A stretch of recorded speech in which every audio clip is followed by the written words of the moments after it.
Assalamualaikum warahmatullahi wabarakatuh. Selamat datang di channel Bersama Belajar IPA. Sekarang kita akan membahas materi baru, yang mana materi ini adalah materi lanjutan dari materi yang sebelumnya. Materi yang sekarang akan kita bahas yaitu klasifikasi materi dan perubahannya. Langsung saja kita mulai.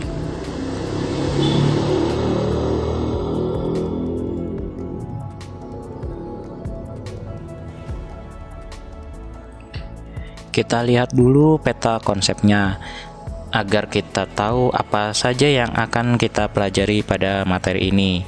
Yang akan kita pelajari pada materi ini adalah yang pertama ada klasifikasi. Yang pertama itu ada klasifikasi. Kemudian ada sifat materi tentu saja. Dan yang ketiga yaitu ada perubahan materi. Pada materi ini yang akan kita bahas lebih dulu adalah bagian klasifikasi.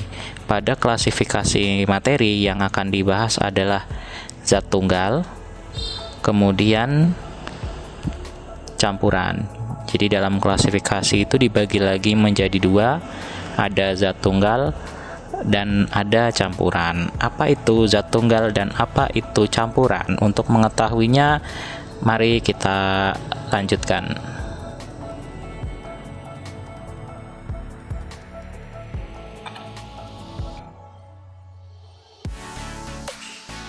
Kita pilih klasifikasi yang akan kita bahas pertama kali. Klasifikasi materi.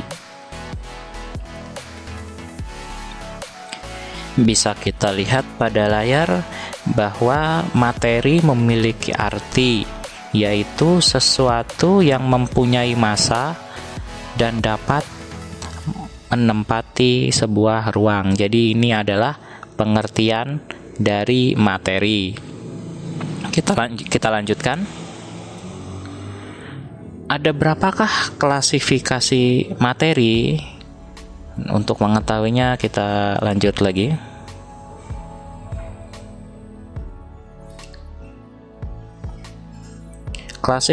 Klasifikasi materi terbagi menjadi dua, yakni yang pertama ada zat tunggal dan yang kedua ada campuran. Apa itu zat tunggal dan apa itu campuran? Kita lihat pengertiannya. Kita mulai dari zat tunggal terlebih dahulu. Zat tunggal adalah materi yang hanya terdiri atas satu jenis materi saja, sehingga dinamakan tunggal. Nah, zat tunggal ini terbagi menjadi dua, yaitu ada unsur dan juga ada senyawa. Sekarang kita lihat pengertian dari campuran.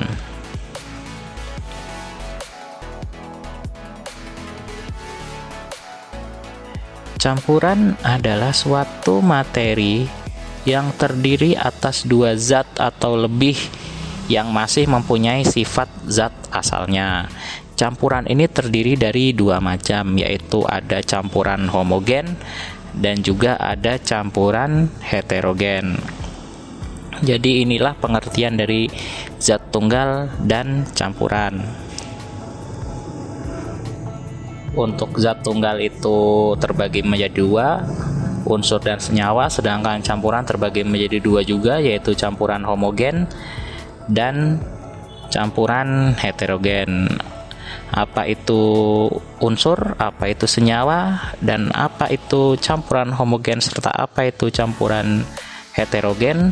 Mari kita lanjutkan. Kita mulai dari unsur terlebih dahulu. Kita pilih unsur.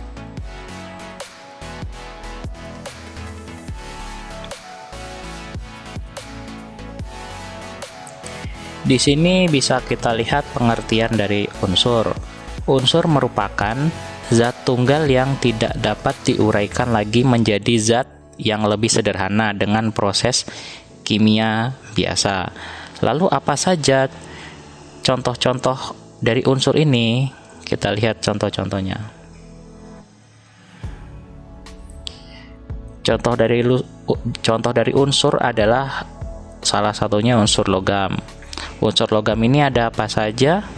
Bisa kita lihat di tabel. Ini adalah tabel yang berisi tentang unsur-unsur yang termasuk dalam unsur logam.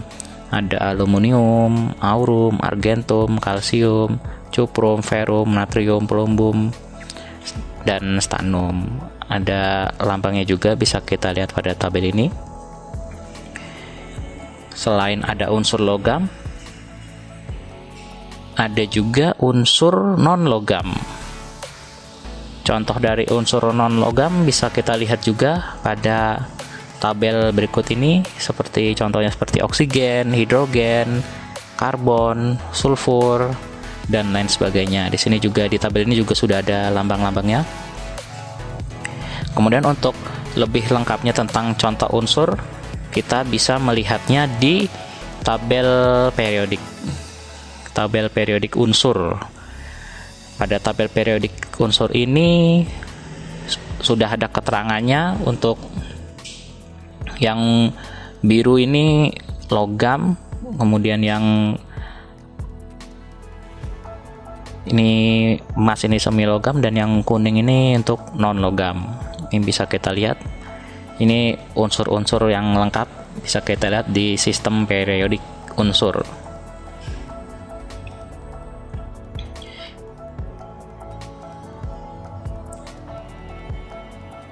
Ya, jadi itu tadi contoh-contoh dari unsur yang mana merupakan salah satu dari zat tunggal. Setelah unsur, selain unsur, yang termasuk zat tunggal adalah senyawa. Sekarang kita lihat ke senyawa.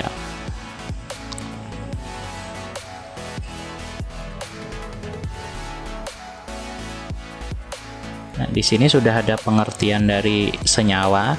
Senyawa adalah zat tunggal yang dapat diuraikan menjadi dua zat atau lebih sederhana dengan cara kimia. Apa saja contoh dari senyawa? Contoh dari senyawa bisa kita lihat pada tabel yang sudah muncul ini. Ada air, unsur penyusunnya yaitu hidrogen dan oksigen. Dan ada rumusnya juga untuk air yaitu H2O. Kemudian ada garam dapur, unsur penyusunnya ada natrium dan klorin, rumusnya yaitu NaCl. Kemudian contoh lainnya yaitu ada gula tebu atau sukrosa, itu unsur penyusunnya adalah karbon, hidrogen, dan oksigen. Bisa dilihat juga rumusnya pada tabel. Oke, ini adalah senyawa yang juga merupakan zat tunggal. Setelah kita membahas zat tunggal, sekarang kita akan membahas tentang campuran. Tapi bagian campuran ini tidak akan kita bahas sekarang, akan kita bahas pada pertemuan selanjutnya. Mungkin cukup sampai di sini dulu pembahasan kita kali ini. Sebelum saya akhiri, saya akan memberikan review singkat terkait materi yang baru saja kita bahas ini. Review singkatnya yaitu ada dua. Yang pertama yaitu apa itu unsur, jelaskan dan berikan contohnya. Kemudian yang kedua, apa itu senyawa, jelaskan dan berikan contohnya. Silahkan teman-teman boleh menjawab untuk mengetahui sejauh mana pemahaman teman-teman terkait materi yang baru saja kita bahas ini.